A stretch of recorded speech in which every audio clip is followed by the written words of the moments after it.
que los santos seres, cuyos discípulos aspiramos ser, nos muestren la luz que buscamos, nos presten la poderosa ayuda de su compasión y de su sabiduría. Hay una paz que trasciende el conocimiento, mora en el corazón de aquellos que viven en lo eterno.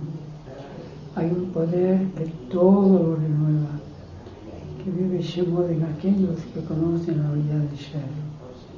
Que esa paz more en nosotros, que ese poder nos eleve hasta que estemos, nos invoca al iniciador único, hasta que veamos brillar su estrella intensamente.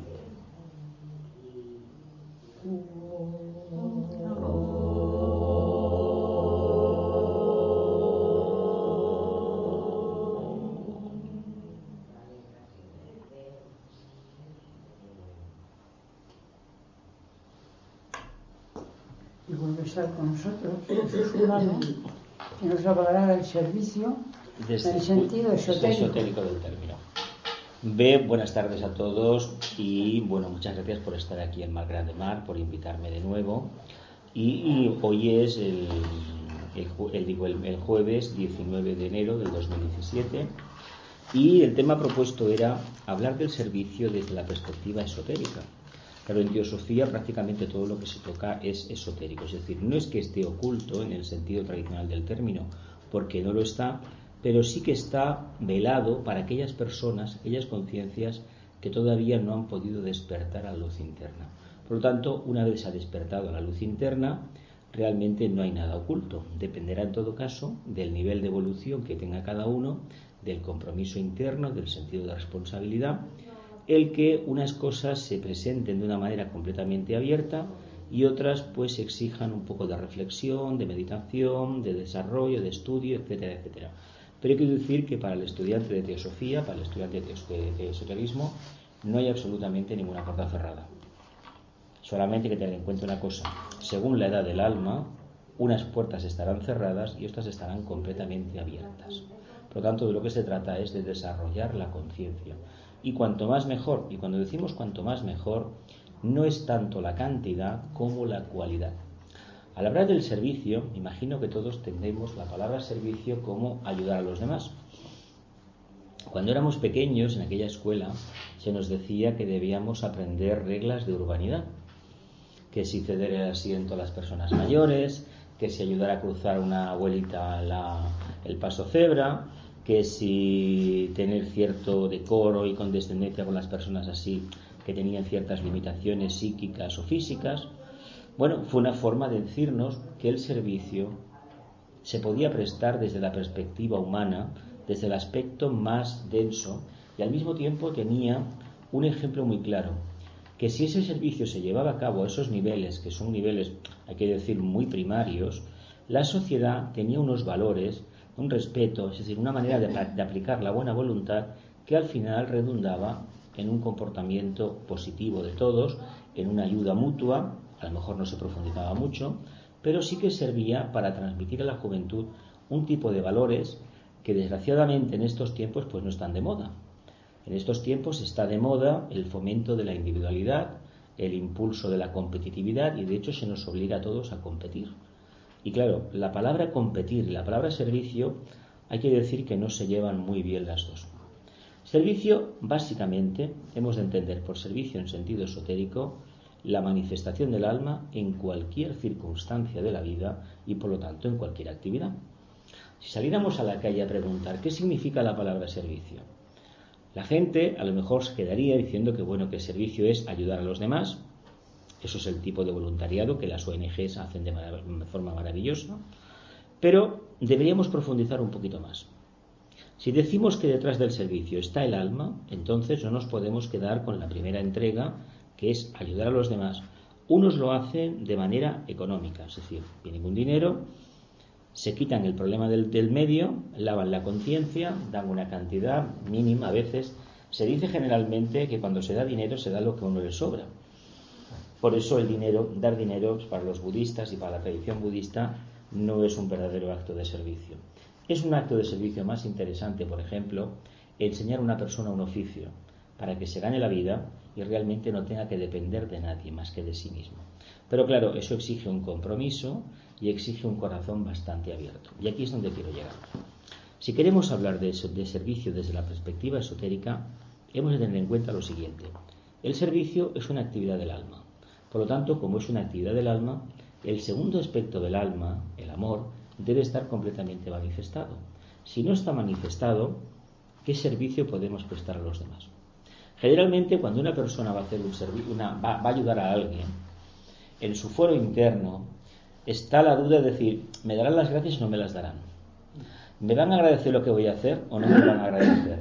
¿Lo van a valorar o no lo van a valorar? Claro, eso corresponde a una fase muy larvaria de la conciencia humana, muy primitiva. Sin embargo, hay que entender que es el primer camino, el primer paso para entender lo que es el servicio por sí. Si hablamos de la era de Acuario, que tan en moda está en las últimas décadas, hay que decir que precisamente esta noche a las 10 y 23 minutos entramos en el signo de Acuario. Qué curioso, porque hablar del servicio es hablar también del signo de Acuario. Si hay un signo en el zodíaco de los 12 dedicado al servicio, es Acuario. Allí donde haya una ONG, allí donde haya un grupo de voluntarios, hay acuarianos. Les sale del corazón y es la manera que tienen ellos, o que tenemos, pues soy acuariano del sol, de expresar nuestro potencial de alma y sobre todo es la mejor manera en que nos encontramos. Y es muy curioso que se diga, bueno, ¿y por qué los acuarianos? No es exclusivo esta cualidad de los acuarianos. Todos los signos zodiacales, los 12, pueden tener espíritu acuariano, pueden espíritu de servicio. Lo que sucede es que este signo tiene un lema muy interesante desde el punto de vista del Agni Yoga, que es la renovación. Evidentemente salimos de Capricornio. Capricornio es nada menos que la transmutación de la materia. Evidentemente, si hemos transmutado la materia, ¿qué nos queda? Manifestar el potencial del alma. Por lo tanto, cuando hablemos de servicio desde la perspectiva esotérica, recordemos que primero hemos de transmutar la personalidad. Si no transmutamos la personalidad, ¿cómo pretendemos no ayudar a los demás en el sentido tradicional del término? Porque hay una cosa que no podemos olvidar. Cada uno de nosotros está regido por una ley mayor, la ley de la justa retribución, conocida aquí en Occidente por el nombre oriental de ley del karma. Teniendo en cuenta que la ley del karma no tiene ninguna particularidad negativa ni peyorativa. Es decir, nosotros creemos que el señor Saturno, el dios Cronos de la mitología griega, nos está haciendo continuamente la puñeta y es mentira. El dios Cronos, lo único que quiere Saturno es que cumplamos las tablas de la ley. El propósito divino, es decir, cumplamos con el arquetipo. Si no cumplimos con el arquetipo de manifestación de la luz a través del uso de la inteligencia, del discernimiento, sobre todo de la reflexión, de la meditación, no le aplicamos amor y no tenemos un grado suficiente de voluntad al bien, evidentemente no vamos a cumplir con la ley. ¿Os acordáis de aquellas tablas de la ley famosas de los 10 mandamientos? Honrarás a tu padre y a tu madre, honrarás al espíritu y a la materia. No a tu padre biológico ni a tu madre biológica, al espíritu y a la materia. No tomarás el nombre de Dios en vano, no tomarás el nombre del arquetipo del Creador en vano. Y así, pues eran 10. 10 resulta 1, es el cumplimiento del propósito divino. ¿Nos podrías hablar del arquetipo? El arquetipo es aquella idea abstracta que hemos intuido en cierta medida. Los humanos todavía no respondemos a las ideas.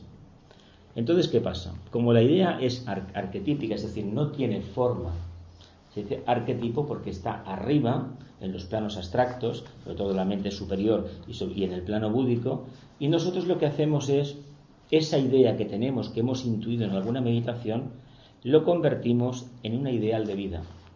¿Qué hacen los acuarianos para llegar al arquetipo del verdadero servicio?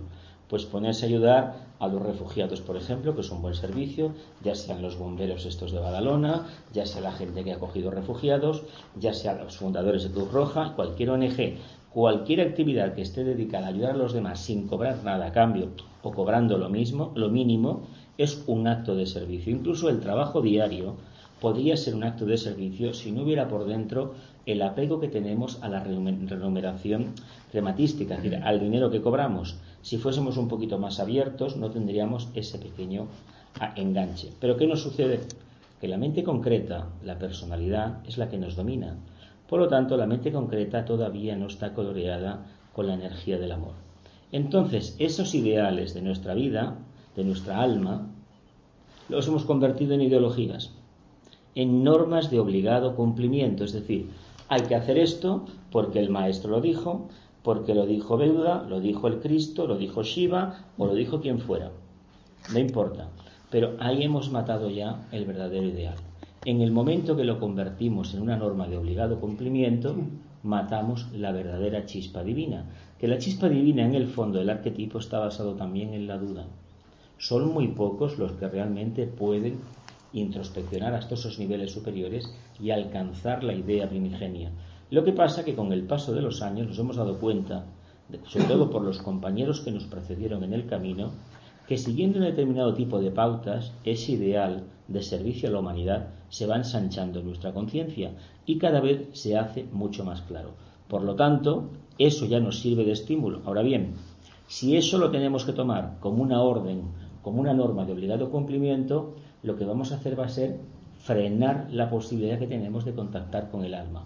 El mejor arquetipo que tenemos por delante es el contacto con el alma, porque por mucho que hablemos de ella, nos aproximamos muy poco todavía.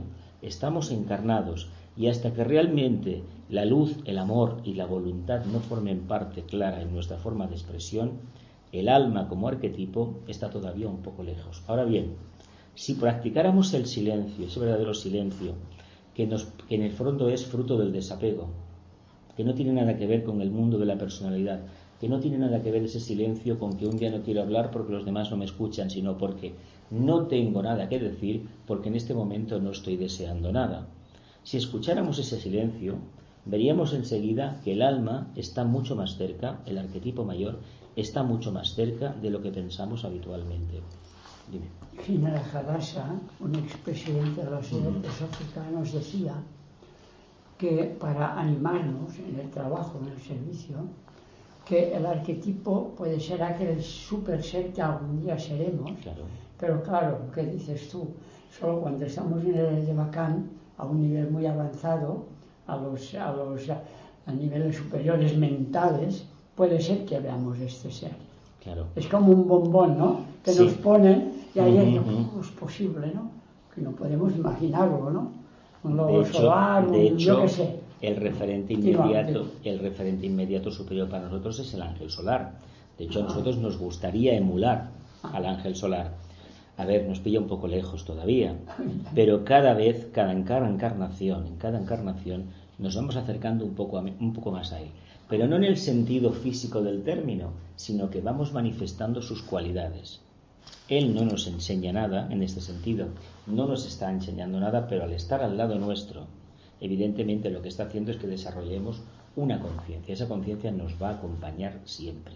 Y lo importante es que tengamos en cuenta que esa conciencia nos habla de servicio, pero por una razón muy sencilla. Nosotros los humanos se dice que somos una cruz. Tenemos un brazo vertical, que es el Antakarana, el brazo vertical de Antakarana, el que nos conecta con el mundo arquetípico, al mundo que nos conocemos. Y luego tenemos un Antakarana social, que es el brazo horizontal. Y el brazo horizontal en realidad es el servicio. El único que ha conseguido en la tierra manifestar una cruz de brazos iguales, es decir, por el centro, es el Bodhisattva, el Nazareno, el Cristo. ¿Por qué? Porque dio tanto como recibió. Nosotros los humanos recibimos de la mónada una infinidad de energía, pero por la evolución nuestra no la damos a los planos interiores. ¿Dónde la perdemos? La perdemos en los planos de manifestación kármica, en los cuales, aparentemente, de forma contradictoria, estamos desarrollando nuestra conciencia. Y hay que decir que esta etapa, que arquetípicamente puede parecer maravillosa, la de la evolución humana, cuando uno tiene un pequeño despertar, que de vez en cuando pues los vamos teniendo en momentos puntuales de nuestra vida, a lo mejor una encarnación tienes 1 o 2, te das cuenta el tiempo que has perdido en cosas que no merecían la pena. ¿Cuántas veces te equivocaste en acciones, trabajando con estos, con aquellos, creyendo que estabas prestando un servicio y resulta que el servicio te lo estabas prestando a ti mismo? Porque no olvidemos que la primera parte del camino se hace para uno mismo. Y de hecho, cuando empezamos por el camino de la magia blanca, el camino de los estudios de la filosofía esotérica, estamos durante unas cuantas encarnaciones trabajando para el lado oscuro, porque creemos que todo aquello que nos beneficia a nosotros es lo que se debería hacer o es lo positivo. Y sin embargo, tenemos que decir abiertamente que eso no es así. Por lo tanto, entendamos que si somos conscientes de todo aquello que la mónada nos aporta, y nos aporta el arquetipo básico de luz, amor y voluntad al bien, la pregunta que nos debemos formular: ¿hasta qué punto nosotros en nuestra vida diaria somos capaces de dar luz, amor y voluntad a todo lo que nos rodea? Claro, decimos, bueno, ¿y esto cómo lo trasladamos a un lenguaje popular en la calle? A ver, uno coge el tren va con retraso, ha habido una avería. ¿Cómo uno mantiene la calma y realmente el arquetipo de la mónada, al nivel que lo puede comprender, que es el mismo que tiene el alma, un nivel inferior, cómo lo podemos llevar? A ver, si hemos practicado la meditación, básicamente una meditación es un acto de reflexión dentro de un campo previo de silencio. Y lo que pretende la meditación es vivir en silencio, pero no vivir con la mente anulada, sino la mente está ahí, pero es mucho más gozoso vivir en un estado de contemplación de la luz del alma. ¿Qué pasa? Que eso está muy bien, a nivel arquetípico, a nivel de definición, es precioso. Pero ¿cómo lo vivenciamos en el día a día? Si entendemos que una persona que ha contactado con el alma se tiene que mantener todo el día sentado en una silla con el om, ¿quién va a trabajar? ¿Quién va a ganarse el dinero? ¿Y quién realmente va a interactuar con la materia? Porque no olvidemos que nos han creado para que nos ganemos la vida interactuando con la materia. ¿Cómo? Pues teniendo un trabajo. Antiguamente era el de picapedrero. Además, filosóficamente, picapedrero está muy bien empleado porque Sócrates significa la palabra picapedrero. Y de ahí viene la idea de coger una palabra, una definición, y analizarla 50.000 veces en plan escalera de Jacob, escalera ascendente, para que realmente dé una chispa, una perla de sabiduría. Es el método que utilizamos en Raja Yoga para, cuando cogemos un pensamiento siguiente, sacar una esencia. Claro, la persona, el estudiante, el discípulo que ha hecho este trabajo, lo que no puede pretender es quedarse en su casa e iluminarse continuamente en su casa, porque la luz, cuando se ha cogido, tenemos la obligación de compartirla con los demás. Lo que no debemos decir nunca es cómo lo hemos hecho. El que quiera trabajar, el que quiera avanzar, que copie de lo que estamos haciendo y que copie de nuestra tenacidad, de nuestra perseverancia, de nuestra buena voluntad y de nuestra disposición positiva de ánimo continuo. Eso lo puede copiar cualquiera, pero no debemos decir a nadie qué hemos hecho internamente para conseguir ese resultado. Cuando alguien esté interesado, les podemos hablar de la teosofía, de la meditación y sobre todo de lo que la teosofía y la filosofía esotérica nos aporta, es el silencio interior. ¿Cómo se consigue en la meditación el silencio interior? A base de práctica. Llega un momento, para unas personas tardarán más meses, para otros menos, a lo mejor algunos lo consiguen los primeros 15 días y otros no lo consiguen nunca, depende de la evolución de cada alma. Pero llega un momento que uno ya no desea en la medida que lo ha hecho hasta el presente. Eso no quiere decir que esté viviendo ni mucho menos en una burbuja irreal, sino que saldrá a la calle, hará la compra, limpiará su casa, se preocupará de ir al banco, etcétera, etcétera. Todo eso normal. Lo que pasa que cuando va al trabajo no está pensando en lo que hizo ayer por la tarde. Cuando está trabajando no está pensando en la cena que va a tener ni en las vacaciones de verano, sino que está continuamente atento a lo que hace. Uno de los beneficios directos de la meditación, por eso ahora tanto se habla del mindfulness, y a los que llevamos años meditando nos hace mucha gracia que ahora se le llame mindfulness, atención plena, a todo aquello que hacíamos, que empezamos a hacer cuando yo tenía 14 años, hacía 40 años o más. Pues caramba, ¿pero cómo es posible? Pues bueno, bienvenido el día en que se dieron cuenta los científicos de que la atención plena servía para algo. Y tengamos en cuenta que si no tenemos atención plena a todo lo que hacemos, como almas no nos estamos manifestando. Y aquí viene uno de los problemas del tema del servicio. ¿Qué hay que hacer exactamente para servir? ¿Qué creéis que hay que hacer? ¿Hacer algo en concreto? Claro. Pensar ayudar lo que puedas escuchar a la persona, ayudar, pensar, que no hemos de tener ningún resultado, Vale. que lo hemos de hacer desinteresadamente, Exactamente. como Muy si no bien. hiciéramos Sin nada. esperar. Muy bien. Como Sin si no esperar hiciéramos retribución. nada, ¿no? Que es lo Y que te lo cuesta. agradezcan ¿Y y tú? que te lo valoren. Ah, Esto, ahora. bien, pues hay que decir una cosa. El servicio, resulta que básicamente a nivel esotérico y profundo es no hacer nada. Pero no hacer nada y manifestar el alma al mismo tiempo. A ver, ¿y esto cómo lo comemos? ¿Cómo nos lo comemos? Pues muy sencillo. Vamos a ver.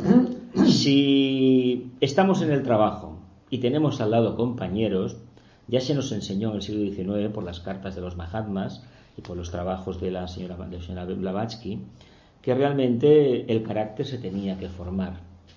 Si en un centro de trabajo estamos concentrados con nuestro trabajo y guardamos un profundo silencio, quiere decir que no interactuamos negativamente con las energías de los compañeros que nos rodean. Resulta que el cuerpo etérico que tenemos es el mecanismo que utilizamos como almas para comunicarnos con los demás. Todavía no utilizamos la telepatía, ya llegará el día que utilicemos la telepatía. ¿Qué pasa? Que si, por ejemplo, uno de nosotros aquí está en perfecto contacto con el alma, está en completa paz, está transmitiendo esa vibración y el grupo de aquí queda galvanizado, queda embebido, coge una capa de esa energía y eso ya es de por sí un acto de servicio. Claro, venimos de Piscis. Servir es ayudar al prójimo, hay que dar un trozo de pan al hambriento, hay que dar no sé qué. De acuerdo, todo eso vendrá después, pero lo que hay que hacer primero es alinearse. Lo que pasa es que el movimiento, el trabajo es simultáneo. Se va ayudando de una manera y se va ayudando de la otra. Pero el primer servicio que debemos hacer es manifestar el alma. ¿Os imagináis que pudiéramos manifestar el alma en la escuela, en el trabajo, con la familia, con las amistades, por la calle? Si un ser humano va por la calle y tiene una aura luminosa porque no tiene nada negativo porque la ha transmutado ya, está limpiando los éteres de egregores. Por lo tanto, está provocando que por ese camino, por esa avenida, entre la luz. Y esa luz no es para él, no puede pedir recompensa porque a lo mejor él no se da cuenta de lo que está haciendo. Solamente sabe que su maestro le dijo que debería mantenerse en silencio, porque si no estaba en silencio, él como maestro no se podía acostar no se podía acercar a su lanú, a su chela, a su discípulo. Y decimos, bueno, ¿y por qué no lo ponemos en práctica?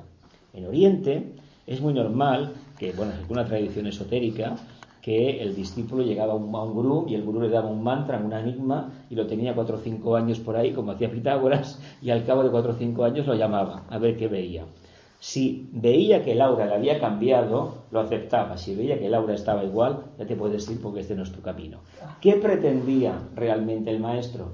Pues que uno se enfocara en sí mismo durante un periodo de tiempo, que se centrara, y al centrarse en sí mismo, automáticamente lo que sucede, que el plexo solar comienza a dejar de actuar como lo había hecho hasta ese momento.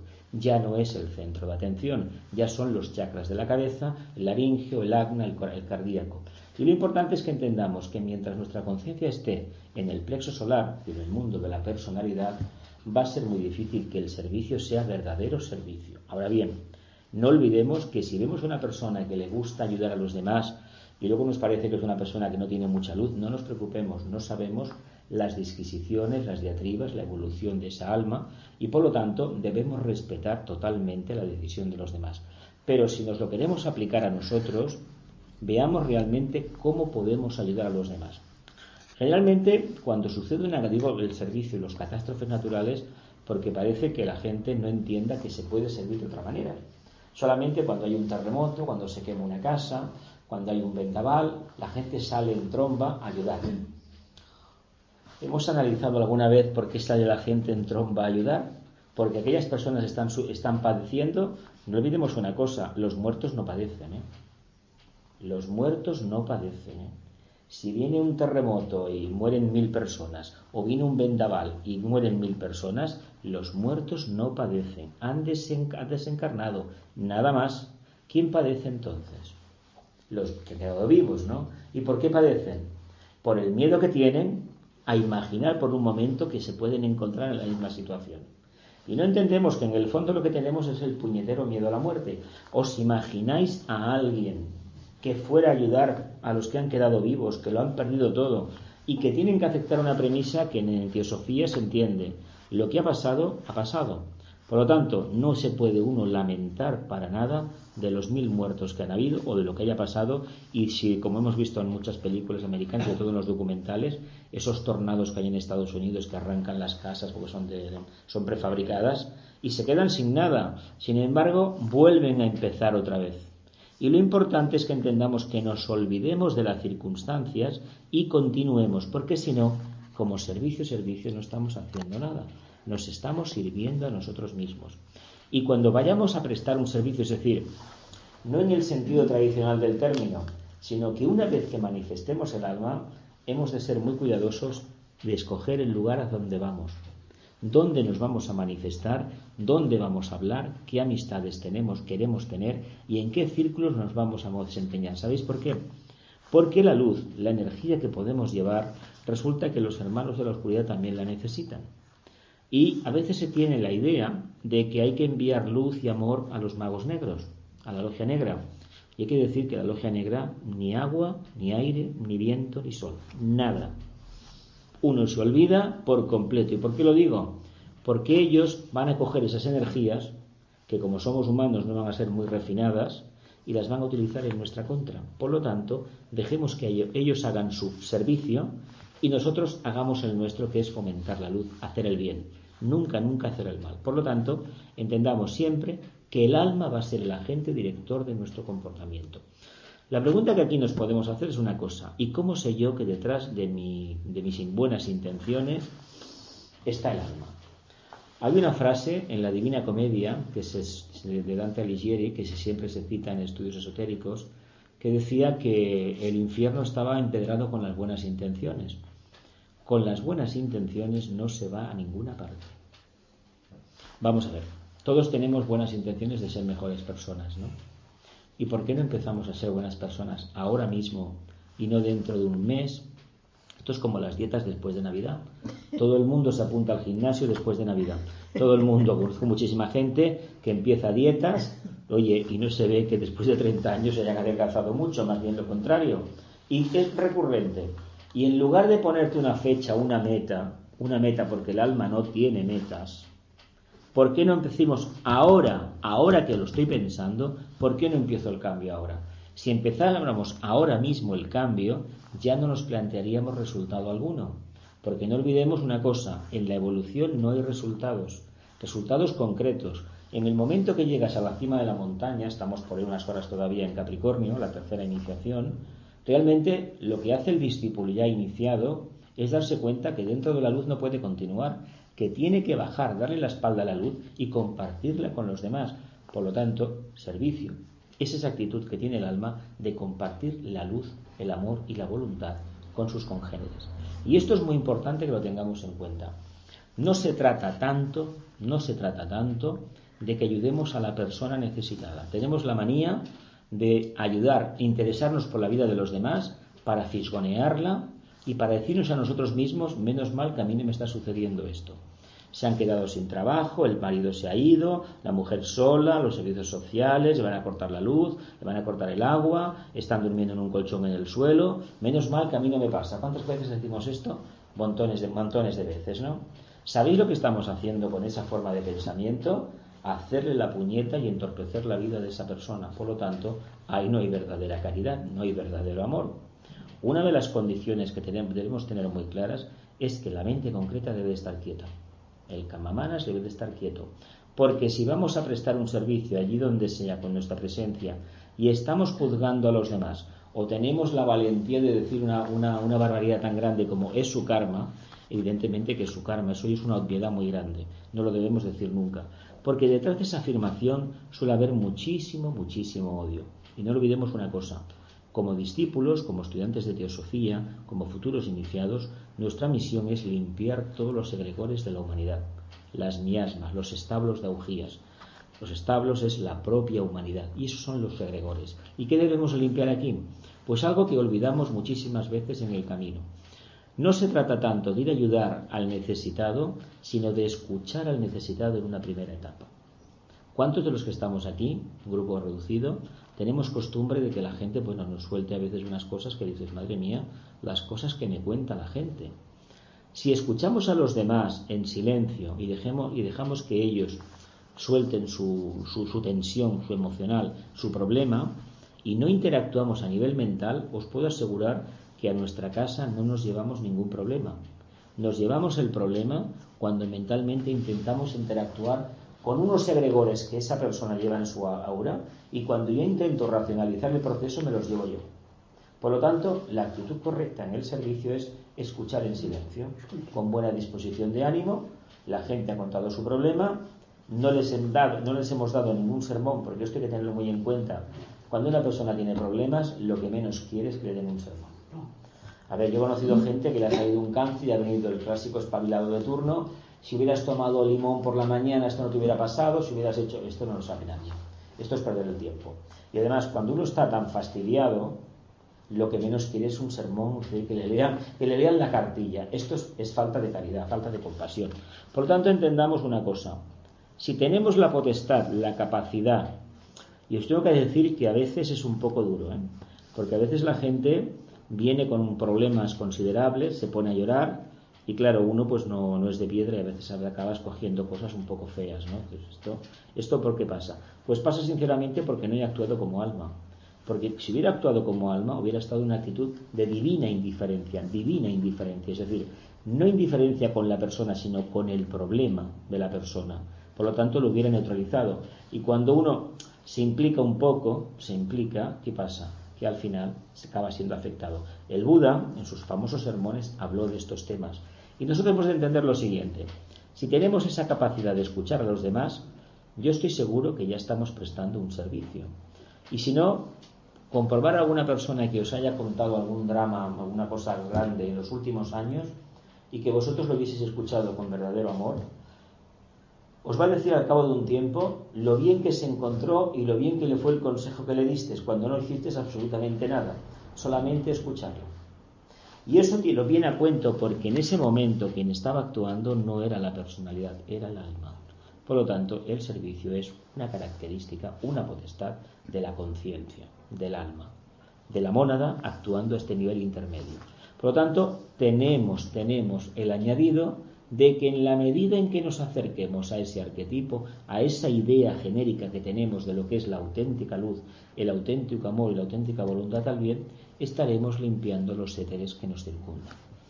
Claro, despertar la conciencia tiene otro pequeño problema, el acceso a unos niveles de sensibilidad y en algunos casos de hipersensibilidad.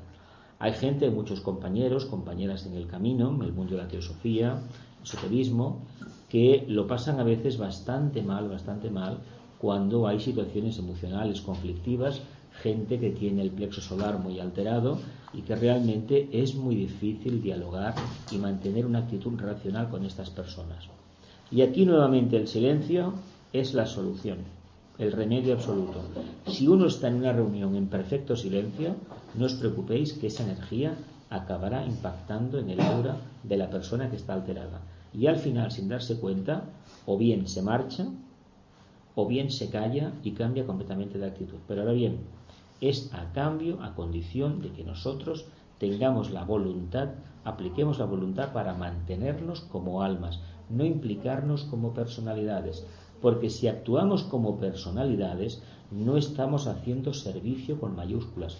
Lo que estamos haciendo es una actividad que la hace perfectamente la personalidad, que no es criticable si tenemos la conciencia en la personalidad.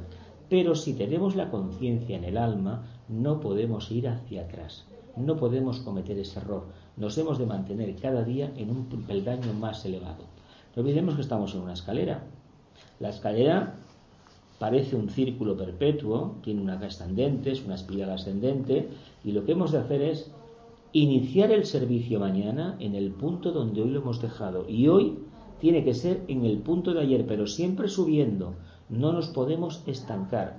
Por lo tanto, si decidimos ayudar a la jerarquía, a los maestros, y queremos ser verdaderos faros de luz, ya sabemos que el campo de batalla está fuera, que a veces está dentro de la propia familia. Digo el campo de batalla está fuera porque lo que no puedo decir en este caso es que el campo de batalla está dentro de uno mismo, porque entonces como almas no nos manifestamos. Si no superamos la prueba escorpiniana de transmutación del deseo a la bestia, a la brava, no podemos manifestarnos como almas, pero cuando nos manifestemos como almas, y a veces estoy convencido de los que estamos aquí, somos pocos, pero en cualquier momento del día tenemos 5 décimas de segundo, caramba, qué maravilla, ¿qué ha pasado? Hay un silencio maravilloso, no, he contactado con el arquetipo y en ese momento se establece una paz, etcétera, etcétera. ¿Que le puedo llamar que ha pasado un ángel? No sucede nada. Lo importante es que hemos contactado con esa energía. Y esa energía, una vez se ha enganchado a nosotros, o mejor dicho, nosotros nos hemos enganchado a ella, hay que pensar que siempre que la necesitemos está. Ahora bien, ¿cómo la invocamos? Practicando silencio. Pero ¿qué sucede cuando uno está en una etapa de investigación mental, cuando la mente es muy poderosa, cuando el quinto rayo, es decir, el planeta y Venus, esas energías, están muy enfocadas y uno tiene la tendencia de enfrascarse en un estudio muy concienzudo, muy detallado y que cada día va profundizando y va profundizando y va profundizando? ¿Qué sucede cuando una persona, un estudiante de sabiduría antigua, se enfrasca en la línea del servicio, en la línea del estudio, porque considera que es la propia para él, porque claro, tenemos que ser arios, no nos engañemos, no podemos seguir siendo atlantes si tenemos conciencia de lo que significa ser atlante y ser ario, como tampoco podemos ser lemures. ¿Qué es? Perdón, acláramelo, por favor. Pues mira, atlante es conciencia emocional, vale. Conciencia viviendo en el vehículo emocional, es decir, el alma se manifiesta a través del vehículo emocional. Hubo un periodo, hace unos 18 millones de años, pero eso tardó bastante porque en realidad hace 18 millones de años nos individualizamos como seres humanos, es decir, aquellos animales fuimos acogidos, una mónada individual, una triada, nos cogió. Y vino un ángel solar y evidentemente hay que decir que la santa paciencia del ángel solar de aguantar a un animal durante tantísimos millones de años. Claro, la civilización lemur duró 12 millones de años, la Atlante duró 5. Estos datos los podéis encontrar en el origen del hombre de Alani Besant, es un libro pequeñito, y ahí explica los periodos, una forma muy sencilla, una conferencia suya, y los millones de años. Perdón, a lo mejor en el sistema solar del Power. Puede que también esté, pero hay un librito de Alani Besant, que en inglés es de Pedigree of Man, pero en castellano se ha traducido como El origen del hombre, pero muy pequeñito, de aquellas joyas literarias que había de este tipo, a lo mejor tendrá 100 páginas, y yo me acuerdo de haberlo leído hace muchos años, de la editorial Kier, aquellos que había, pero seguramente que en internet está, porque está todo puesto, y allí lo ponía. Claro, duró 5 millones de años la Atlántida, y en la Atlántida lo que hicimos es construir un vehículo emocional. Pero en Lemuria, el problema del alma es que, como alma, le costó un horror construir un cuerpo físico adecuado. ¿Os imagináis una apariencia humana de 5 metros de altura? Humanos no éramos. En realidad humanos empezamos a ser ya en la parte final de la Atlántida. Es decir, empezamos a ser humanos y al poco tiempo nos matamos entre nosotros. Pero, perdona, cuando se dijo que vinieron los Kumaras, sí. los señores de la llama de Venus, fue en la tercera raza. Sí, la primera sí, que se nos Lemuria, implantó la mente, claro, el poder de pensar. Pero era la semilla. Sí. Curiosamente, pero la fue mente. La tercera raza. Sí, la tercera, que me he dicho, en Lemuria. Pero el problema de la mente, y cuidar en cuenta una cosa, que el hijo de la mente es la conciencia, es el alma. A través de la chispa divina, el tercer aspecto de la mónada, a través del átomo manásico permanente, pudimos crear como almas una entidad que va encarnando ciclo tras ciclo. Lemuria duró 12 años y el alma empezó a ser consciente del vehículo físico que tenía.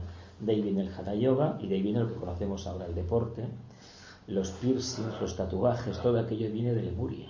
Madre mía. Todo eso viene de Lemuria, porque el contacto con el metal se ve que los protegía de enfermedades, etcétera, etcétera. Pero claro, aquel cuerpo tan tosco había que sutilizarlo. Los que ya habían comenzado a controlar el vehículo mental, cuando entramos en el periodo Atlante, empezaron a trabajar de una manera diferente. ¿Qué pasó? Que aquellos que llegaron a ser no eran atlantes del todo, son los atlantes actuales. Y aquellos que vinieron de la cadena lunar, que encarnaron en el periodo Atlante, son ahora los arios. Y fijaos lo difícil que es para el Logos y para sus hijos, nosotros, pasar de un estado de conciencia a otro. Hay que hacer un matiz con respecto al tema de ario mental y el tema de emocional. Generalmente, para la tradición esotérica, son estados de conciencia del alma. No hay nada negativo en manifestarse como atlante en este momento, porque hay una parte de la humanidad que es profundamente atlante. España es un país muy emocional, muy atlante. Sudamérica, si el antiguo imperio español, es profundamente atlante. A lo mejor es más ario el centro de Europa, el mundo anglosajón, pero los países latinos somos profundamente atlantes, no nos engañemos. Y de ahí viene que el individualismo esté tan exacerbado, sea tan potente. No exista esa conciencia de trabajo grupal. No es gratuito que los ingleses empezaran primero con el fútbol, aunque el fútbol era un invento de los atlantes, a su manera, empezaran porque tienen un espíritu mucho más acuariano de compartir, de equipo. Aquí en España ha sido grandes individualidades, y si dudamos un poco nos leemos el Quijote un poquito por encima, y es el gran arquetipo del español individualista que todo lo arregla. Y no vemos la situación política como... Aquí está. Eso es una energía que está ahí. ¿Qué sucede? Que estas energías son fruto de la evolución. Por lo tanto, conforman unos estados de conciencia, y hay que conocerlos, y hay que entender una cosa: debemos ser mentales. Pero por mentales no significa mente concreta, porque la mente concreta está ligada completamente al plexo solar. Es una mente kama manásica, kama deseo y manas mente, con la cual hay más de deseos que de verdadero arquetipo mental abstracto, porque la mente abstracta no tiene forma, es el tercer aspecto de la mónada. Lo que pasa que, claro, como está en contacto con la materia, tiene una parte que es involutiva. Hay que aceptarlo, que es la inferior, que es la personalidad. Fijaos lo que nos cuesta manifestarnos como personalidades. Y quiere decir una cosa: la mayoría de los seres humanos no son personalidades integradas. Imaginaos el trabajo que hay por medio. ¿Por qué lo digo? Porque ¿cuántas veces decimos: esta noche vamos a hacer de cena esto? Me pongo a ver la tele, me llaman por teléfono. No, mira, una pizza congelada y ya está, se acabó. Es una forma de decir que como mente no funcionamos como deseos. Y esto aplicado a todo. ¿Cómo seríamos una persona? Exactamente, por lo que fuera. Pero eso indica que todavía nos queda algo que tirar adelante. Si tenemos tendencia natural a impresionarnos por todo, ser estos místicos devotos que cuando ven una imagen, tanto en Oriente como en Occidente, porque es lo mismo hacen los musulmanes, lo hacen los judíos, lo hacen los cristianos, lo hacen los budistas, todo. La humanidad es muy atlante. Y bueno, si viajáis por Oriente o en el cercano Oriente, veis actitudes que pensáis: bueno, ¿y por qué vienen cada día al muro de las lamentaciones? ¿Por qué vienen cada día a la pagoda a echar flores? ¿Por qué van tal de rodillas a la iglesia? ¿Por qué hacen los musulmanes esto? Porque es la conciencia atlante, como almas, que no ven otro camino de momento. Estamos atrapados en la imagen. Claro, en la imagen, aunque sea un Cristo, un Buda, exactamente. Mahoma, y como es una imagen. Y como es el mundo de las emociones, pues no sabemos distinguir si es una emoción, si es un deseo o es la propia alma.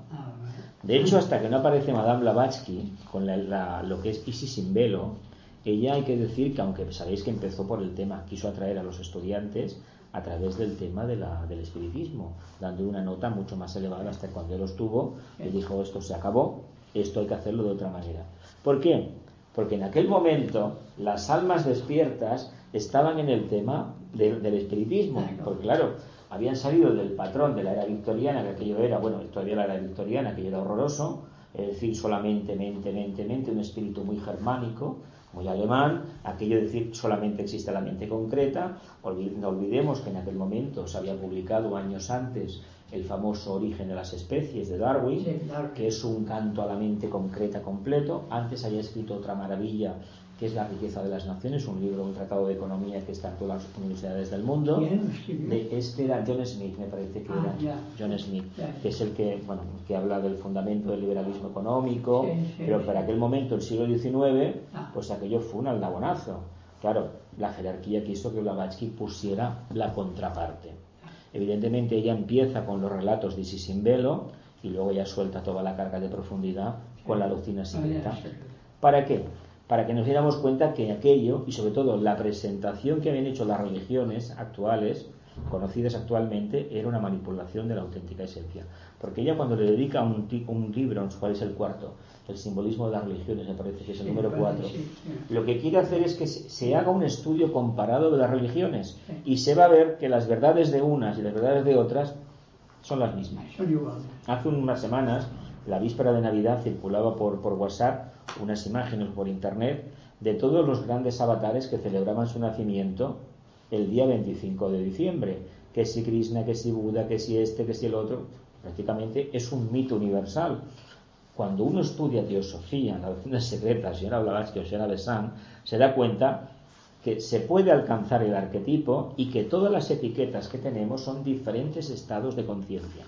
Si uno ha nacido en un país árabe, tiene todos los números para ser musulmán. Por lo menos hasta ahora.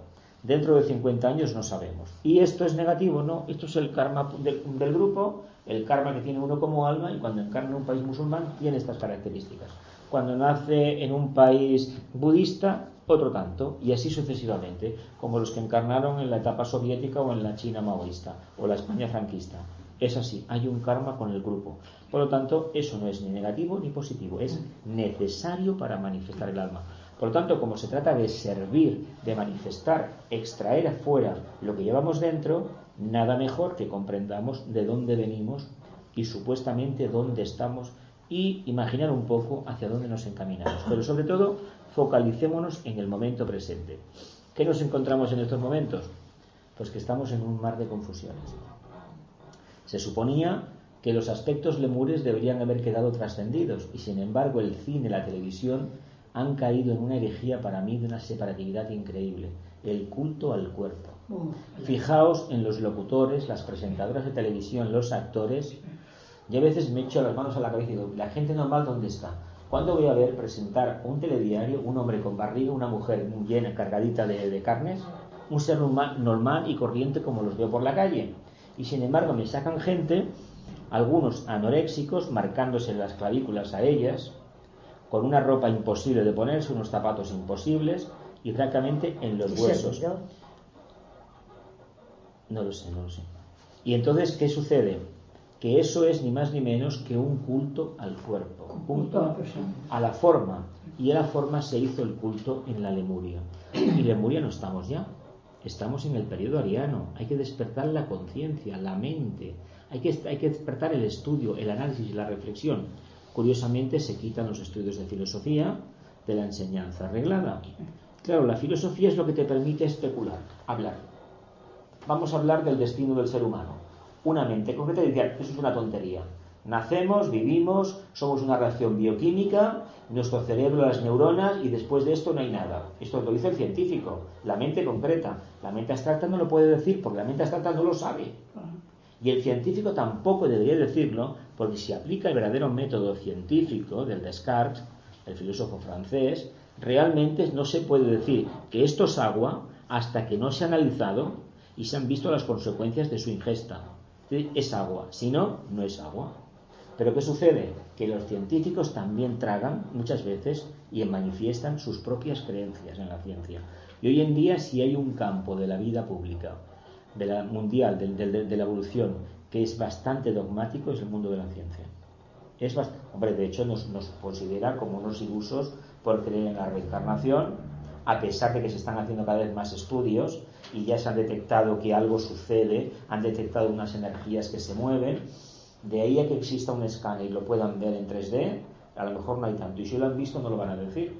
Bueno, había la máquina tía de Kirlan, ¿no? Más o menos. Pero bueno, igual hay otra más. Pero imaginaos que existiera un escáner que en el momento en un quirófano se detecta que sale algo y que está por allí. Claro, eso implica que el miedo a la muerte que todas las religiones han potenciado, todas, eso desaparece. Una humanidad que no tiene miedo es una humanidad libre. Por lo tanto, ¿qué va a pasar? ¿Se van a mantener tan quietos? No lo van a hacer, no lo van a permitir. De hecho, esta civilización a nivel mundial está aposentada en el miedo. Vas a perder el trabajo, te vas a morir. ¿Qué hay detrás del tema este de los fondos de pensión y de los seguros de vida? A ver, el seguro de vida, pero si no lo vas a cobrar, ¿lo va a cobrar otro? Que tú me digas que un seguro es para operarte si no necesitas, pero un seguro de vida, que sepas de antemano que es un dinero que estás guardando para el futuro. Pero si solamente se cobra cuando tú hayas muerto, lo cobran tus herederos. Es para tu hijo. O se lo queda Hacienda. Claro, así de claro. Hay que tener un poco de pensar que uno no paga para vivir mejor en la vida eterna. Mentira. Se queda todo aquí. Por lo tanto, hemos de pensar de una manera que todo aquello que está relacionado con el mundo del plexo solar, del deseo, quede ya definitivamente postergado. La única manera que los seres humanos tenemos, el camino más fácil de acercarnos al verdadero arquetipo, es manifestar el bien, la luz, el amor, y tener una mente bien estructurada. Pero con una mente bien estructurada debemos de entender que no se trata de estar continuamente pensando en esto y en aquello, sino de utilizar la mente cuando es necesario. Si utilizamos mucho la mente en un sentido egoísta, lo que vamos a construir es una barrera de separatividad. A ver, ¿Virgo hay alguna aquí? ¿Alguna persona que sea Virgo? Virgo. ¿Virgo? No, Tú eres Virgo, tú eres Virgo. Tú eres Virgo, pero tú tienes mucho de Sagitario, ¿no? Por el Capricornio, ¿Por qué? por el cuerpo físico, caramba, alto. Yo Capricornio yo, del 3 de Capricornio, enero. del 3 de enero, 3 de enero. bajito. Sancho Panza, ¿no? ¿Por qué mencionas Virgo? Virgo, porque Virgo tiene una mente muy poderosa y cuando entra en un sitio hace una ojeada y clasifica todo automáticamente. ¿Te sucede a ti? Es como muy Me mental. pasa que no tengo tanto No tienes tanta mente. poder de análisis. Tiene mucha Ahora, mente. lo que sí es una cosa que me gusta El orden entrar te gusta. y ponerme en un rincón para ver Para todo observar el todo, panorama. claro. Esto claro. sí, ¿eh? Esto sí, claro. Cuando como en restaurante, bueno, a veces, Sí, perdón. a veces, no pasa nada. Páralo. a veces tengo que ponerme donde me dicen, porque todo está lleno. Pero si Hombre. no, el instinto ya es en un rincón, porque así veo todo Claro. en un El vértice, vigía, digamos. el vigía, el vigía. Es que además Virgo es el signo de nacimiento de la conciencia. El niño Dios, la madre, Virgo, la Virgen María, evidentemente tiene su razón de ser.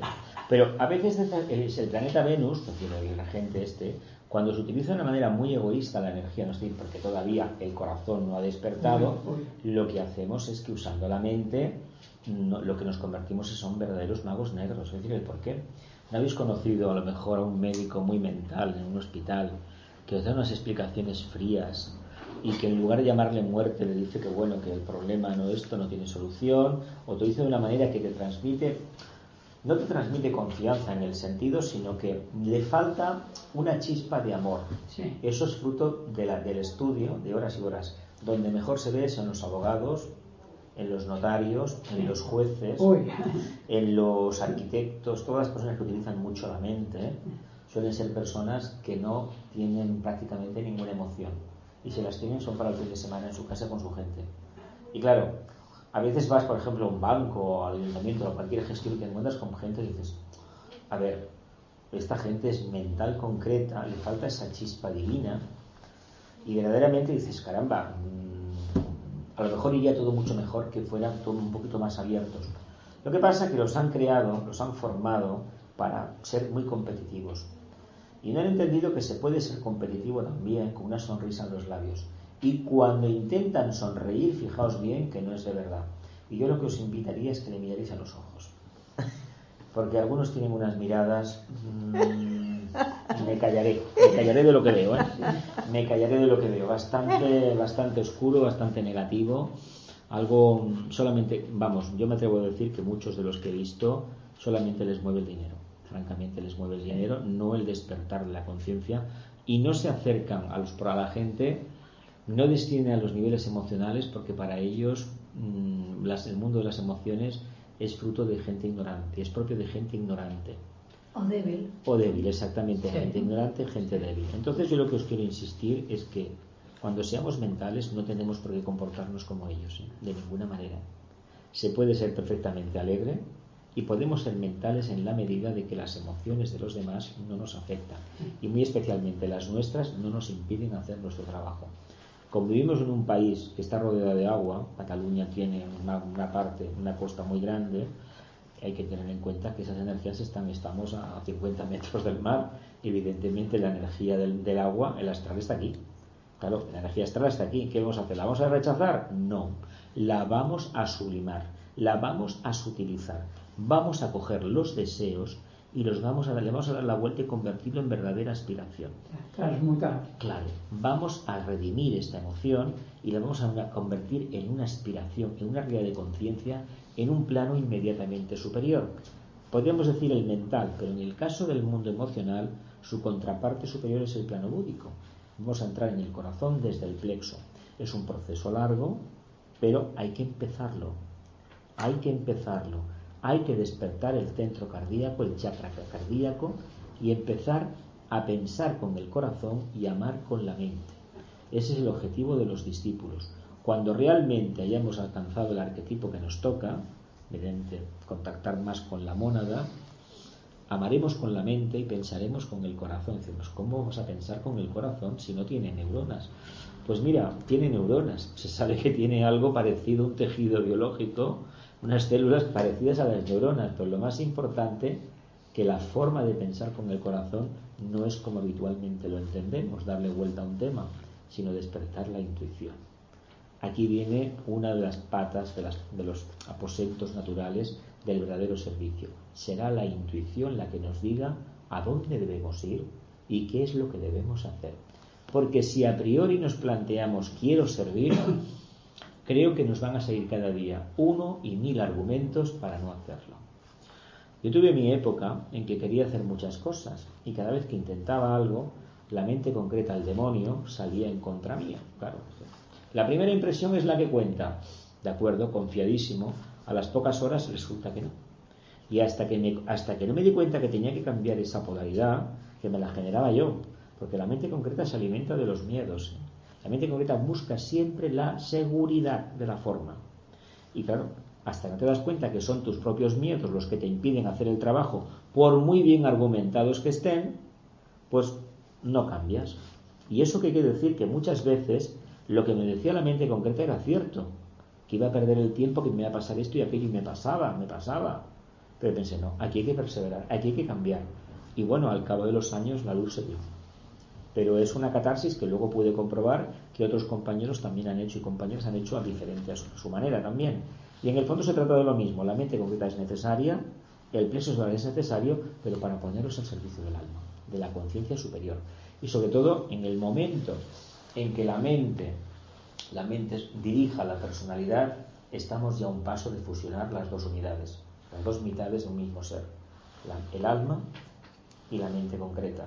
Por lo tanto, ya tendremos el caso claro de un alma manifestada, de un alma verdaderamente encarnada. Hoy por hoy somos un proyecto de encarnación, porque todavía no manifestamos el potencial del alma y básicamente porque todavía no tenemos al servicio como lema de vida. Hay un refrán que decía que quien no vive para servir, no sirve para vivir. Quien no vive para servir, para manifestar el alma, no sirve para vivir. Para vivir no puede respirar. Hay que decir una cosa. Al corazón físico, se le produce al final más regocijo, más tranquilidad y se le da una corriente eléctrica mucho más armonizada en la medida en que manifestamos al alma en la actividad diaria. Y el prana que inhalamos nos va a hacer muchísimo más beneficio. Es el arquetipo que nos presentó Buda y que nos presentó el Nazareno a través de la compasión y el Buda a través del análisis del desapego. ¿Queremos vivir en el nirvana? Pues vayamos a la esencia, vayamos al alma, que es el centro. ¿Queremos vivir en la rueda de Sansara y con encarnaciones? Vayámonos por los 8 brazos, los 8 ejes de la rueda, a la periferia. ¿Por qué nos gusta tanto la periferia? Porque es lo conocido, ¿verdad? Las buenas intenciones, los falsos presentimientos, el que quiero ser, lo quiero ser, pero ¿y la realidad nuestra del día a día dónde queda? No podemos servir con mayúsculas si antes no manifestamos el alma, pero no esperemos a manifestar el alma para poder servir, con lo cual hemos de vivir esa entelequia, estas dos cadenas que están ahí entrelazadas, y lancémonos definitivamente a olvidarnos de nosotros mismos. Y esto tal vez es muy, muy, muy importante. Cada vez que nos planteemos un servicio, que digo cada vez y es una equivocación, porque cuando tenemos el sentido del servicio, ya no nos planteamos para nada el servir. Nos tenemos que olvidar de nosotros mismos. Ir como almas, entregarnos como almas y lanzarnos a la actividad. Mira, os voy a dar un ejemplo muy claro. Médicos, policías, bomberos, socorristas, ¿realmente creéis que si no tuvieran verdadero amor, aunque a veces no parezca que entiendan la palabra amor, ellos podrían hacer el trabajo, o maestro, por ejemplo, de escuela, no podrían? ¿Creéis que podrían hacer el trabajo que hacen si no tuvieran verdadero amor a la humanidad? Lo han de tener. Jardinero, a ver, si hay una cosa en la creación sensible es el reino vegetal, y las flores más todavía. Alguien que realmente quiera servir a la humanidad y se quiera dedicar, por ejemplo, al mundo de la jardinería o trabajar de jardinero, ha de tener unas emociones suavizadas al máximo y un amor hacia todo, hacia la belleza increíble, porque si no los devas no le van a responder, los devas no le vendrán. Entonces lo que nosotros tenemos que pensar es lo siguiente: los héroes de los cómics, de los tebeos, son muy bonitos, gente que salva a los demás. El Quijote quería arreglar el mundo, Superman también, ¿verdad? Todos. ¿Y por qué no somos nosotros los que arreglamos nuestro mundo? Nadie nos va a invitar a que nos vayamos a Vietnam a cristianizar a nadie. Eso fue en el pasado. Pero hoy no. Hoy es ser el faro de luz en nuestro medio ambiente, allá donde la ley de la justa oportunidad, de la justa proporción, la ley del karma, la justa recompensa, nos ponga. Nos ha puesto en esta familia, aquí el más grande mar, en este centro. Pues bienvenida el día que nos dio la oportunidad. Cada vez que uno pide luz, le presentan un problema a resolver. A ver. Sí, sí. El maestro no quiere teóricos, el maestro no quiere eruditos, quiere trabajadores con los brazos arremangados, con un pico y una pala, que es su inteligencia, su sentido común. Venga, ponte a trabajar. Porque, a ver, esto es como ir el domingo, todas las religiones del mundo hacen lo mismo. Su día sagrado, ya sea el viernes, el sábado o el domingo o el que sea, los feligreses van a pedir. A ver, todos vamos a pedir a la iglesia, o hemos ido en un momento de nuestra vida. Pues no hay que ir a pedir, hay que ir a dar.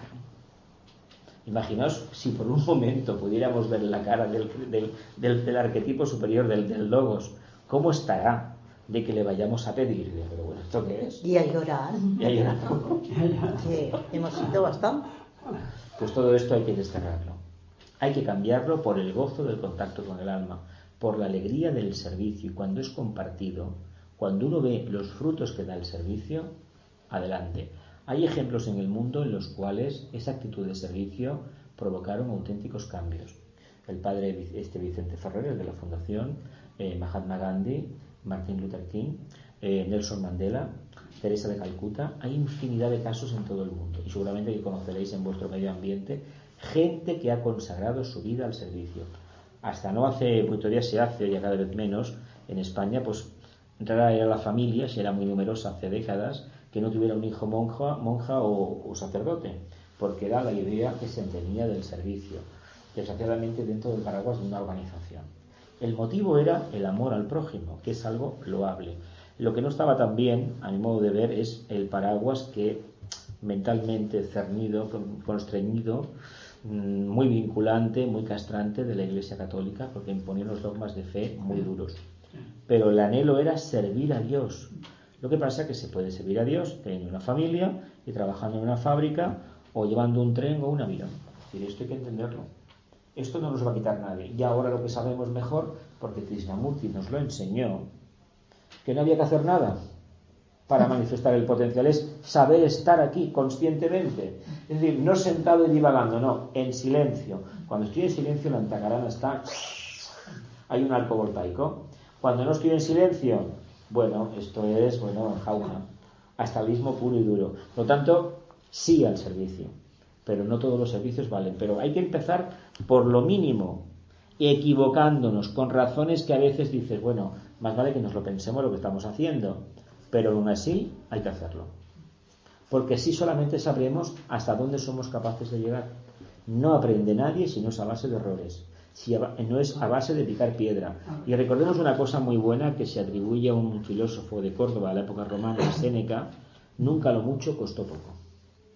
Nunca lo mucho, que esa actitud de ese amor hacia los demás, costó poco. Bueno, quiero preguntas. ¿Y por qué Krishnamurti se fue de la teosofía? Porque mira, a Krishnamurti le dieron...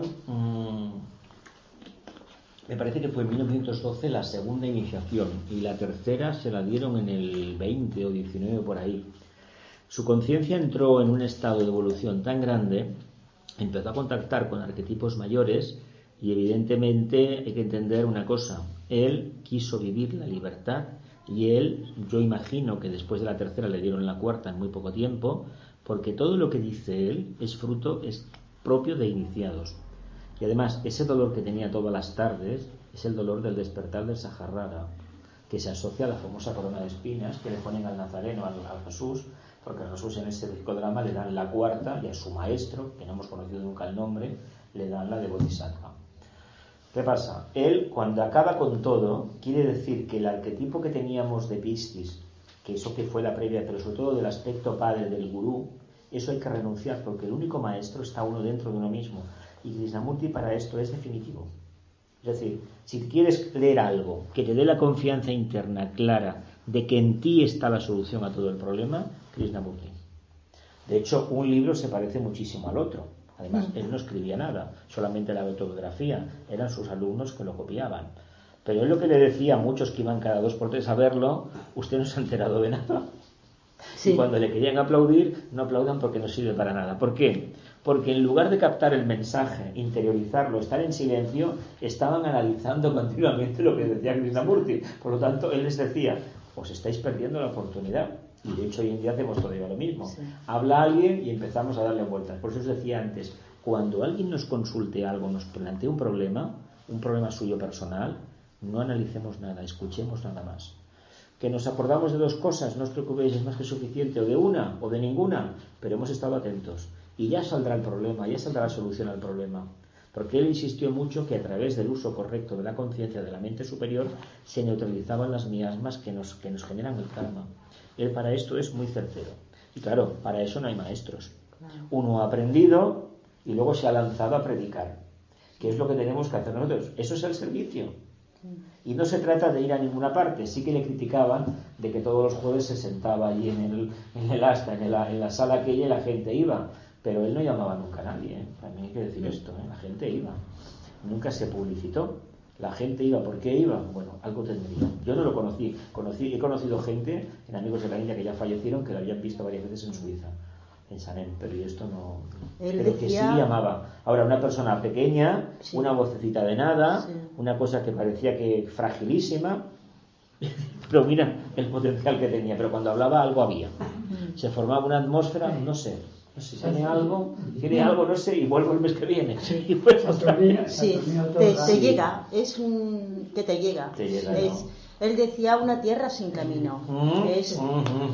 Que no precisamos pero claro, meternos nada. Hay que sacarse su concepto y vivir la esencia del mismo.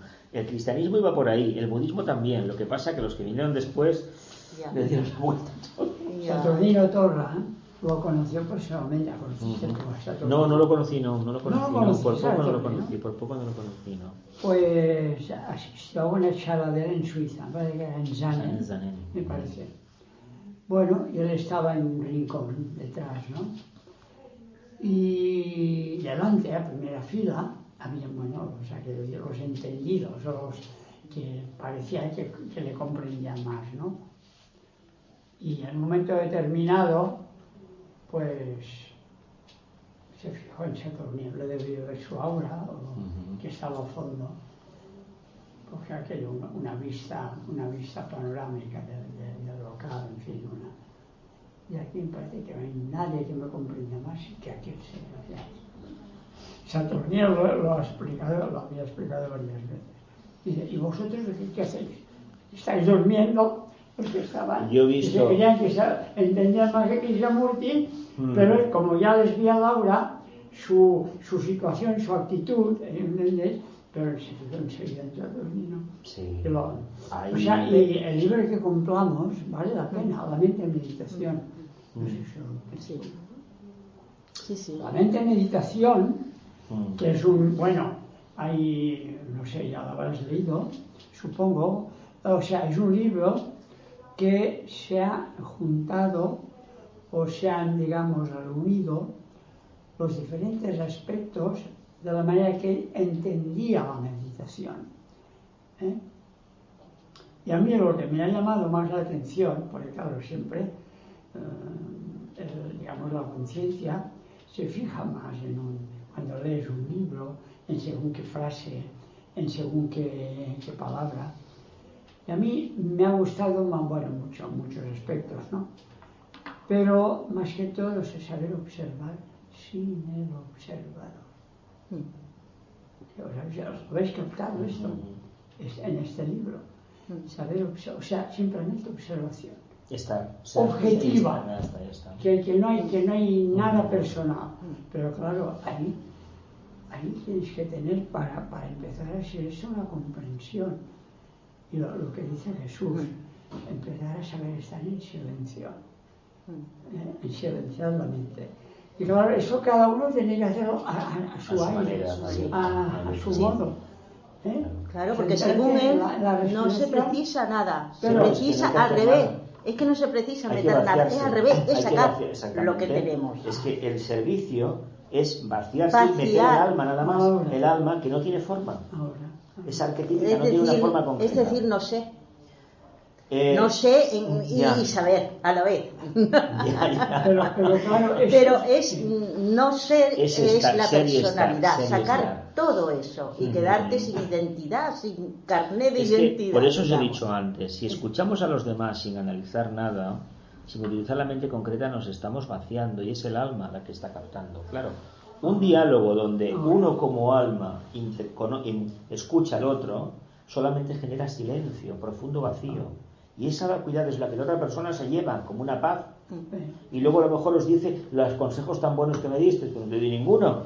Pero claro, uno percibe esa paz como que hemos hecho algo, alguna invocación. No, es manifestar el alma.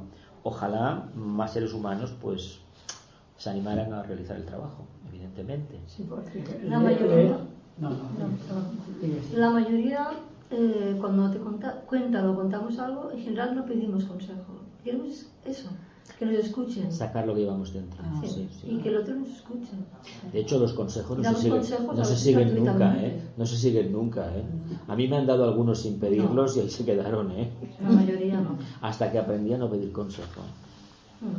Sí, bueno, pero si tienes interés sí que se sigue. Si uno tiene verdadero interés en aprender, me parece, Sí, parece que sí. Mira, hay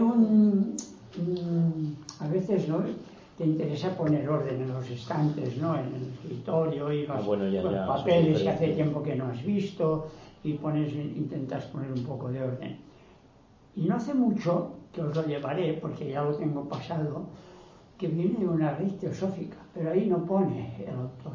Pero hay notas abajo, a pie de página, de Blavatsky, llama Consejos para la vida diaria o algo así, ¿no? O sea, consejos, de cada un día de la semana. Empieza con un poco de prefacio, ¿no?, un poco de introducción.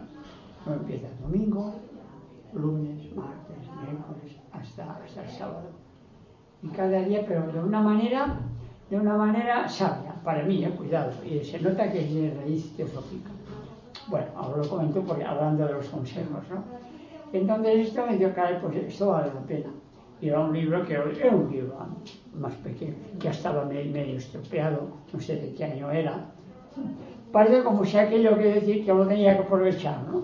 Y lo he pasado, no lo he imprimido todavía, pero lo he dejado un día de 8 o 9 páginas. O sea, cada día de la semana, entonces pues habla de esto, ¿no? Habla del servicio, en fin, digamos, de aspectos de sabiduría que uno tiene que ir integrando para lo que dice Jesús, para que se manifieste el alma. Y para dejar la personalidad ya estoy poco a poco. Es que decir que no hay maestros es una manera de dar confianza a los estudiantes. Tenemos todavía ese cliché de que el maestro lo sabe todo y el maestro somos nosotros, claro. Si quitamos esa figura que a veces impresiona en sentido negativo, la idea que nos hemos creado nosotros, evidentemente damos confianza a uno mismo al lanzarse a investigar. Y no hay mejor prueba que el método científico aquí de prueba y error. Comprobar si cuando uno está en silencio el resultado que se obtiene y cuando está perdido interaccionando, a lo mejor introspeccionando de manera negativa o metiéndose en los pensamientos de los demás cuando le cuentan algo y vivenciarlo, ¿qué resultados hay? Si fuéramos verdaderos discípulos, iríamos anotando eso y al final nos damos cuenta que no podemos interactuar a esos niveles, sino que hemos de mantener el listón muy alto, no analizar lo que nos están diciendo, no ponerle etiquetas, porque a fin de cuentas es un alma que tiene sus tribulaciones, nosotros tenemos las nuestras, pero como almas que somos un poco más conscientes, debemos mantenernos muy altos para que toda esa energía, que seguramente a veces será negativa, la podamos transmutar, no en odio, en amor. Claro, eso lleva de un día para otro y a lo mejor algún día no nos podremos levantar después de haber escuchado según qué, pero hay que continuar trabajando. No, pero nos damos cuenta que Pero saber escuchar... se puede, si una persona... Perdona. No, que saber escuchar, que tiene mucha tela. Mucha. Porque, a ver, primero concentrarte en lo que te dice la otra persona. Luego, a ver qué le dices a la persona. O si has de callar, o simplemente con una palabra, o simplemente con un sentimiento. Pero es que si nos fijamos, cuesta saber escuchar. Hay un libro que tiene Lana Mayo, tiene un libro sobre saber escuchar. Saber escuchar. Porque claro, entonces según cómo interpretas tú lo que te dice la otra persona en aquel momento, ¿qué le has de decir a aquella persona? Es que si vamos reflexionando en saber escuchar, Krishnamurti también habló de esto, sobre el tema de la escucha. Sí. Quiero decir que bueno, que tenemos mucho trabajo. Muchísimo trabajo. A mí Antonio Blay también me gusta mucho. Sí, psicología, claro. Antonio Blay, no sé si... Sí, parece que he visto algún libro. Sí, algún libro también me gusta mucho. En la biblioteca de la Escuela Arcana, en Barcelona. La biblioteca. Y ahora hay un chico en Canet, es catalán, que se llama Alberto Abad. No sé si lo conoces. No. Que también hoy es majísimo escucharle. También habla del Vedanta Vaita. La Vedanta Vaita. También es que te quedas, es catalán, también y en Canet vive cerca. ¿Que has oído alguna charla de él? Sí, también hoy. ¿Dónde has ido en Canet? Vive en Canet. Sí. ¿Cómo se llama? Alberto Abad. Ajá. Es de la Vaita. La Vedanta Advaita. Sí. Bueno, que más o menos. Krishnamurti hablaba de la Vedanta. Claro, y en teosofía yo creo que todo es lo mismo, ¿no? Krishnamurti básicamente la negación de la autoridad y todo esto, y solamente el ser, la esencia y todo esto es de la Vedanta Advaita.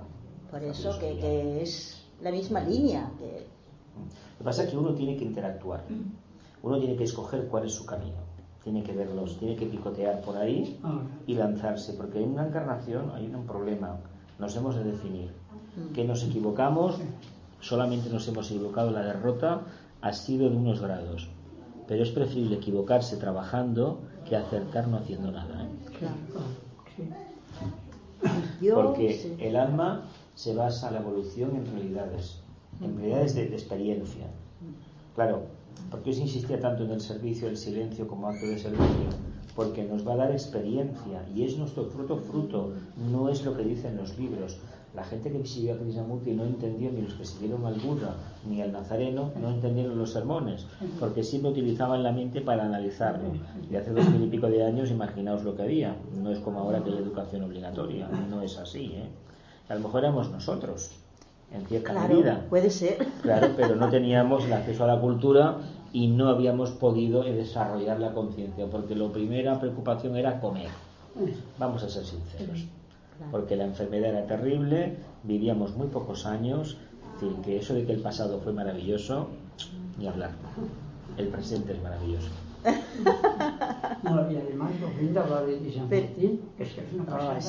Es que él también que no desconocido. Sí. Dice, ¿por qué? Que se muere el pensamiento. Claro. ¿Por qué no muere? Lo dejas morir. Claro. Que se va. Como tenemos que dejar morir. ¿Por qué? Porque detrás del pensamiento hay el vacío, hay lo desconocido. A mí me encanta Krishnamurti. Yo soy enamorada de Krishnamurti, Yo perdona, pero soy una enamorada porque es que lo he practicado y es que me gusta, es que me va. Porque yo he practicado y como esto, como esto es que no. Querés cambiar el mundo, tú eres el mundo. Cambia tú primero. Y a medida, no hemos de criticar ni la política, porque claro, si hemos de construir una nueva humanidad, para que llegue un momento que casi ya no tiene que haber gobierno, y cada uno se sabrá gobernar por sí mismo, llegará. Hemos de haber ganado eso por nosotros. Cada uno va a haber ganado. O vale el gobierno. Bueno, pero ¿por qué habrá aquella humanidad?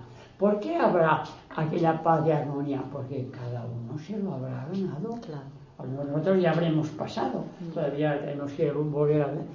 Pero claro, si ya tomamos esta mentalidad, lo que dice él, empezar a saber lo que es servicio, ya empezamos a poner la semilla para una nueva humanidad. Claro. Que es lo que Por eso se fundó la Sociedad Teosófica, la fraternidad universal, es eso. De hecho, es aprender a pensar. Tenemos la costumbre de que cuando uno habla, pues está la réplica, la contrarréplica, etcétera, etcétera, etcétera. Pero vamos a ver, ¿qué podemos pensar de una catástrofe? Por ejemplo, que os he puesto extremo. Porque de Buda le podemos, una cosa que ha quedado, que se le atribuye a él, que decía, si las cosas tienen solución, ¿por qué te preocupas? Y si no tienen, ¿para qué? ¿Para qué te preocupas? A ver, ¿por qué pensamos tan erróneamente? No en sentido negativo. El sentido negativo aquí no es aplicar una cualidad, sino demostrar lo siguiente. ¿La muerte tiene solución? Tal y como un humano la entiende, ¿no? Entonces, ¿por qué nos ocupamos pensando en la muerte, pero nos vamos a morir? ¿Se ha muerto el hijo de tu hijo? Pues bueno, se ha muerto. Ocuparse de él no tiene sentido. Solamente un muerto se ocupa de otro muerto. Cuidado, ¿eh? Por lo tanto, si pensamos, pobrecito que se ha muerto, estamos como conciencias muertos. Esto es muy krishnamurtiano. Perdona, un inciso. Pero si tú habías sido un amigo de esta persona y tú le quieres enviar luz para su camino, esto es malo, ¿no? En el buen sentido.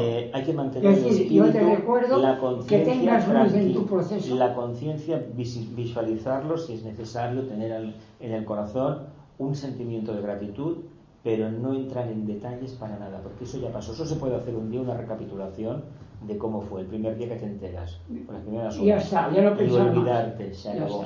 El problema es que los humanos, y dale que te pego, y venga que te dale, y dale, al cabo de un mes, o como dar los pésames y los funerales, anda por ahí, es un problema. Porque parece que si piensas en él, también le privas de hacer su camino. Claro, y ¿no? Tú te privas de vivir en el día a día. Claro. Sí. Sufrimiento. Las cosas pasan, pues ya han pasado y se acabó, y ya está.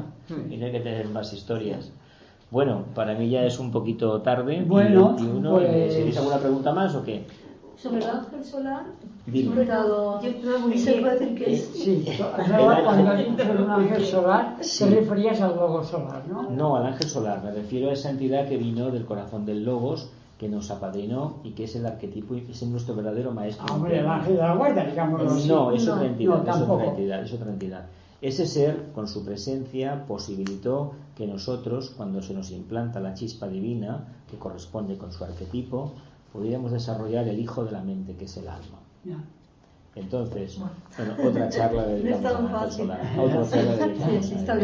Cuando tengamos la cuarta iniciación, lo liberamos. Él se va, es un maestro del nivel de una evolución muy elevada, una quinta, una sexta iniciación, y cuando dejemos de ser humanos, él ya se va y nosotros respondemos a la mónada. Ya nos fusionamos con la tríada espiritual. Pero bueno, eso ya llegará, no nos preocupemos en el día a día, pero sí que podemos mantener actitudes como Krishnamurti, porque para mí él tenía esa misión. Sí, pero perdona, cuando hablas de ángel solar, esta entidad, a ver, dentro de la jerarquía que representa.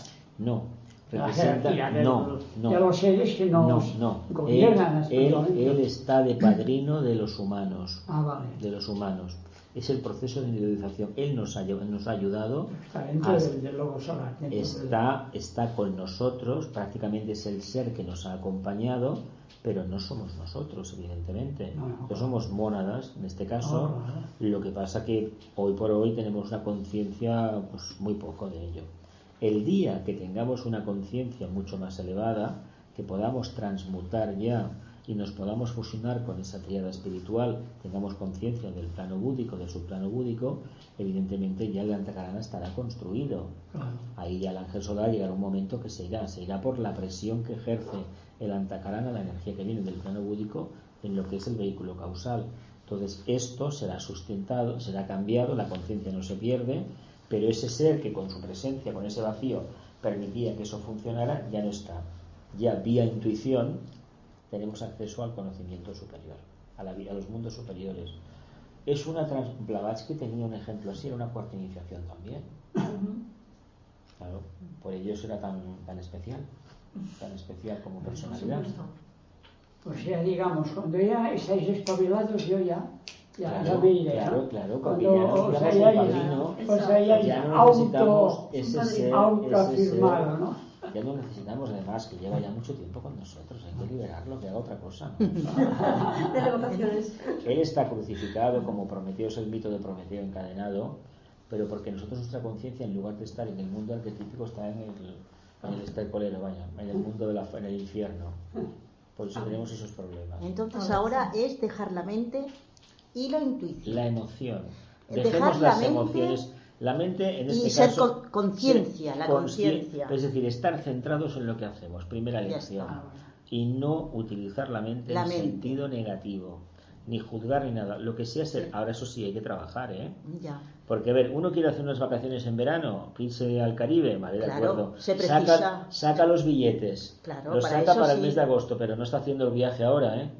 En mayo se comprará la ropa o lo que sea, pero no está pensando en ello ahora. Pues, ya. Si estoy pensando que voy a hacer un crucero en verano, el crucero se va al garete, ¿eh? Claro. Bueno, no siempre. No, uno pero se si mueve. me sale más barato, lo tendré que sacar los billetes. Cuando antes se sacan mejor, en estos casos. No, pero si lo has sacado, como si no hubieras hecho nada. Exactamente, no piensas en el viaje. Porque pensar que si aquello proyecto no va, tú tranquilo. Ya está. Pero lo que pasa es que entonces hay una obsesión. Ay, y se habla. Esto es lo que no hay que dejar eso. Ay, me voy a hacer. Ya pasó. Pero la mente la tenemos que usar, claro. Una mente que esté bien.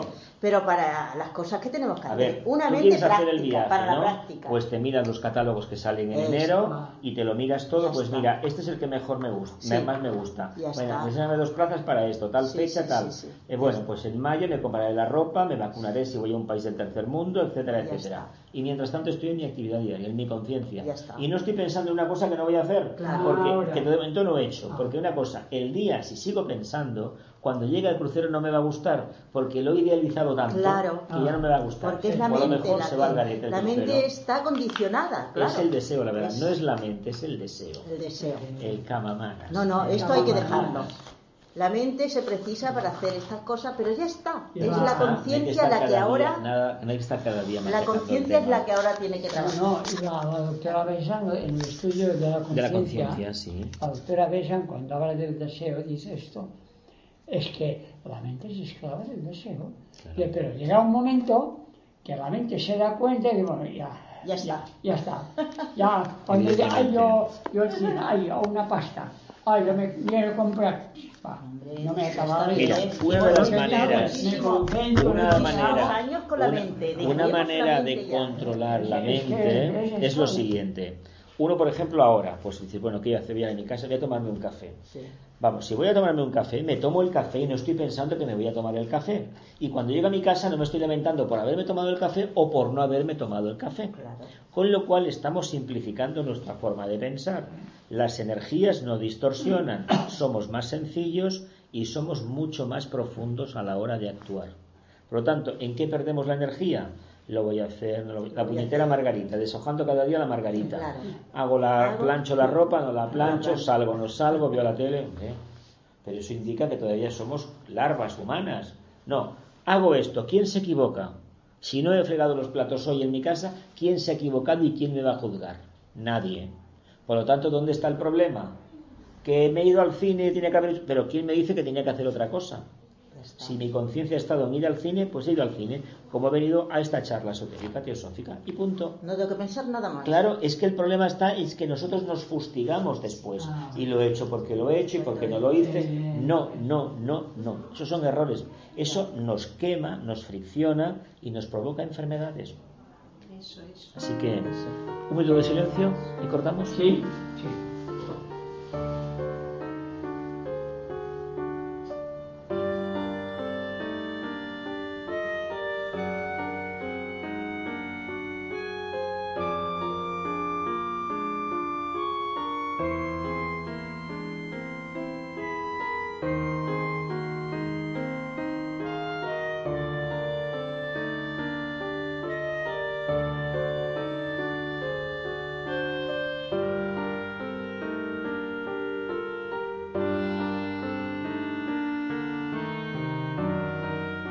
Así sea.